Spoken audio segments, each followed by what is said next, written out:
Hello mga kabibs! Pagpalang araw po sa inyong lahat. Ngayon po ang Ate Babes ay nagbabalik syempre. At ngayong araw po ay magluluto tayo ng dinengding mga kabibs. Pero bago ang lahat, mega love shoutout po muna sa ating mga butihing subscribers. Syempre, ang ating mga silent viewers na patuloy na sumusuporta kay Ate Babes Vlog sa aking mga videos, sa aking mga upload videos. Maraming salamat po sa inyong lahat. Siyempre, sa patuloy na sumasama sa ating live, kahit na naka-screencast po si Ate Babes, ay sinasamahan niyo po ako.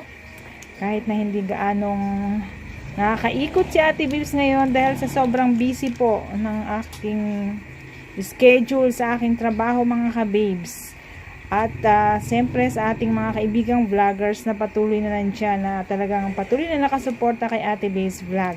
Maraming salamat po sa inyong lahat mga ka-babes. At siyempre, na-appreciate ko po lahat ng inyong mga suporta at pagmamahal kay Ate Babes Vlog.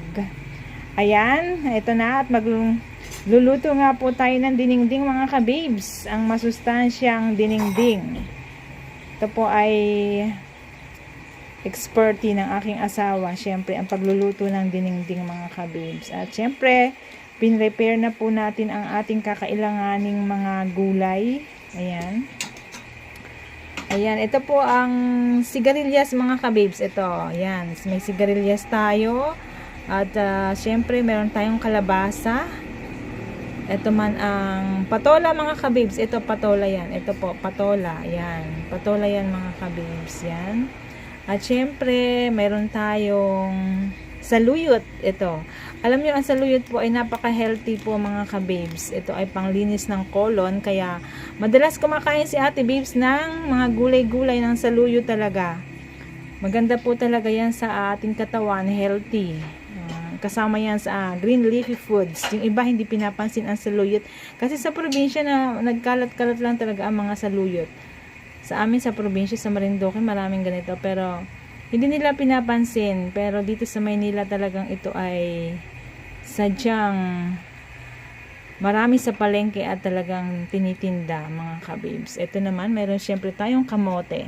Itong kamote mga kababes, pampatamis yan. Ayan. Kamote at meron tayong talong. Actually, hindi po talaga ito kompleto dahil wala tayong nabili kanina sa palengke na dahon ng kalabasa. Gusto ko po kasi yung dahon ng kalabasa. Diyan lang po kasi kami sa Talipapa na malengke at wala din tayong malunggay. Ayan. Syempre, mayroon tayong sahog na tilapia po. Lalagyan po siya natin ng 2 pritong tilapia mga kababes. Yan. Para mayroon siyang sahog na isda. Pampalasa. At syempre, mayroon din po tayong chicken cubes.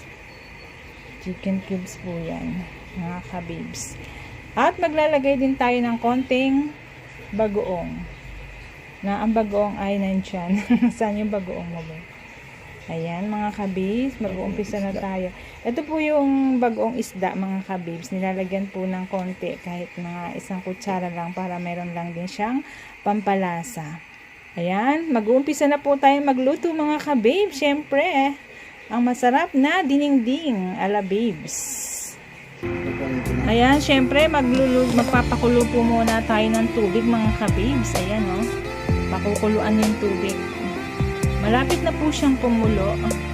Yung iba po ay iba-iba din po ang style ng pagluto ng dinengding mga kababes, pero ito po ang aming version ng asawa ko. Syempre, ang una nating ilalagay mga kababes ay ang bagoong para lumasa naman siya sa tubig. Konting-konti lang po yung bagoong na nilalagay dyan. Ayan ayan, bagoong. Kasama na siya sa pagkulo para lumasa na siya sa tubig. Antayin natin kumulo mga kababes. Ayan mga kababes, at isasama na rin natin yung mga matitigas, yung mahirap pong maluto, para lumambot na siya at maluto na siya mga kababes. Ayan. Kamote po yan. Masarap po kasi yung kamote sa dinengding kasi parang manamis-namis po yung tubig niya o yung sabaw niya. Ayan. Ayan, nilagay na po natin ang kamote para mauna na po siyang maluto kasi ang kamote po ay matigas at mas mahirap siyang maluto sa mga dahon-dahon at mga gulay. Siyempre, ilalagay na natin ang ating pritong isda para mayroon na siyang lasa sa tubig, mga kabibs. Ayan. Ayan na po yung pritong isda. Malinis po yung kamay ng asawa ko. Ayan, antayin po natin kumulo at lumasa ang pritong isda sa tubig, mga kabibs. Kabibs, kumukulo-kulo na po siya at ilalagay na ang chicken cubes. Ilalagay na po yung chicken cubes.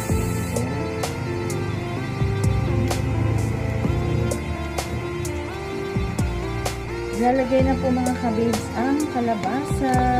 Kasi matigas din po ang kalabasa, parang kamote din.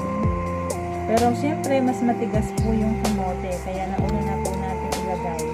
Ayan, kalabasa.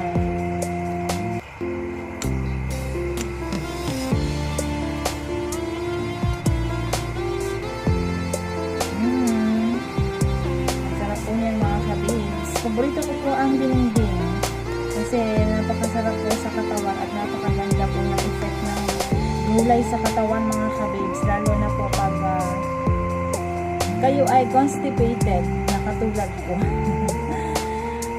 Kumain po ng saluyot. Ang saluyot talaga ay napakagandang panlinis ng colon. Proven po yan, mga kabibs. Ayan, time po natin kumulo, mga kabibs. Ayan, lalagyan po natin ng konting asin para pangpalasa. Konting asin lang po kasi meron na siyang cubes na lumalasa na. Ayan, kumukulo na po siya, mga kabibs. Antayin na lang po natin siyang kumulo para ilalagay na po natin yung mga iba pang gulay na madaling maluto, mga kabibs. Ayan. Waiting. Ayan, mga kabibs, kumulo na siya at tatanggalin po muna natin yung ating isda para hindi siya madurog kasama ng mga gulay. Ayan, ganyan po magluto yung asawa ko.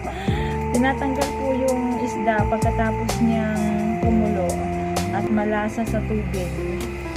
Ang purpose po ng pagtanggal ng isda, mga kabibs, ay para hindi po siya madurog. Ibabalik din po yan pag malapit na siyang maluto. Buo pa siya. Pag hindi po yan tinanggal, syempre, pag hinalo po ang gulay, madudurog po siya, mga kabibs. Ayan. Syempre, ilalagay na po natin ang mga gulay. Una ang talong. Ayan, talong. Kulang nga po yung gulay namin, mga kabibs. Pero at least, okay na po yan.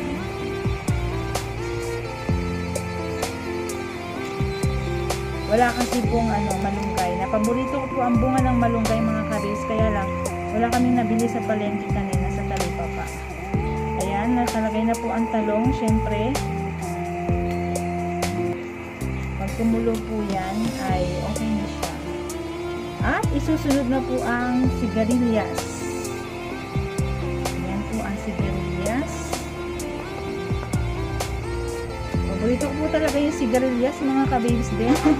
Minsan sinasawsaw ko lang din talaga yan sa bagoong pinapakuluan tapos sinasawsaw po sa bagoong.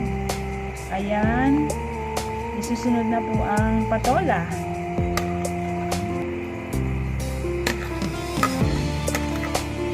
Ayan na, mga kabibs. Ilagay na natin ang mga gulay na kailangan. Ayan. Siyempre, hintayin na lang natin yung kumulo. Isang kulo lang yan or ilang minutes lang po. Mga 5 minutes lang. Matagal na pala yung 5 minutes. Kasi hindi naman po pwedeng sobrang luto ang gulay. Masisira na. Mawawala na ang kanyang sustansya pag overcook na. Ayan. Hintayin natin kumulo. Takip muna, mga kabibs. Ayan na, mga kabibs. At kumukulo-kulo na po siya. Ayan na. Ang sarap po ng ating dinengding, mga excited na ako sa dinding. Sige, konting kulo pa mga kabibs. Takpan natin. Ayan o. Konting kulo pa mga kabibs. Konting-konti na lang po. Para lang maluto ng konti ang ating mga gulay. Ayan. Mega love shoutout po sa inyo mga kabibs. Ayan. Masarap na dinigdig ang ating tanghalian ngayon. Ayan mga kabibs. At ilalagay na natin ang pangpinale. Siyempre ito ang dahon ng saluyot. Ayan. Ang saluyot ni Ate Babes. Dati mga kabibs, hindi talaga ako kumakain ng saluyot dahil sa amin sa probinsya, yung saluyot parang hindi naman siya kinakain. At natuto akong kumain ito sa asawa ko dahil siya ay Ilocano, nagluto siya ng diningding at pinakain sa akin. Nasarapan po ako at nakita ko rin ang effect sa katawan na napakaganda po palang panglinis ng kolon ng saluyot at nababasa ko rin sa mga health tips na ang saluyot po ay napakaganda sa ating katawan. Epekto sa ating katawan. O, ayan na mga kabibs. Nilagay na ang saluyot at konting kulo na lang at matatapos na po at luto na po ang ating healthy dinengding. Ayan. Ito na po. Lalagay na po ulit natin ang sahog na isda. Ayan. At kita nyo, buong buo pa siya mga kabibs. Yan po yung purpose kung bakit tinatanggal po yung isda bago pa siya kumulo ng tuluyan at madurog. Ayan. Ito na po ang ating healthy dinengding na gulay. Ayan. Ito, ang sahog lang po talaga niyan ay pure na konting bagong isda, isdang prito, at asin at chicken cubes na konti po. Hindi na po naubos yung isang chicken cubes. Kayo po kung gaano po kadaming ilalagay ninyo yung chicken cubes. Kami po ay nilalagyan lang namin ng konti para lang mayroong konting pampalasa talaga. Ayan mga kabibs, at luto na po ang ating healthy dinengding. Ayan, maraming salamat po sa inyong pagsama sa aming pagluluto mga kabibs. Luto na po siya and ready to eat na siya. Happy eating mga kabibs. Mega love shoutout po sa inyo lahat. Thank you for watching and I love you all.